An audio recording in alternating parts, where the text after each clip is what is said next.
कृष्ण द्वैपायन जी पर व्यास नाम परिचित हेले 6 वर्ष बयस से ब्रह्मचारी होगले। ब्रह्मचर्यर आरंभ से निज खाद्यपाई भिक्षा करने को बाहर लोक मैंने सुंदर बालक को देखि निज सामर्थ्य मुताबक प्रचुर खाद्य देले। फेरिबा बाटरे से अनेक पिला देखिले। सेमानक मुह देखि से जानीगले जे सेमाने खाई नाहंती। समस्त खाद्य बांटी देले आउ खाली हाथ में गुरु पाखक फेरी आसिले। तो 6 वर्ष बालक पाखरे किछि खाइबाकू नाही, तथापि से बसी पड़िले। दृढ़तार सह निजर शिक्षा प्रक्रिया चालू रखिले।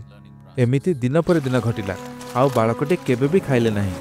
ए सामर्थ्य देखि पराशर बालक भितर थिबा असाधारण संभावना को जानिले एवं से निजकु तांको पई उत्सर्ग करदेले।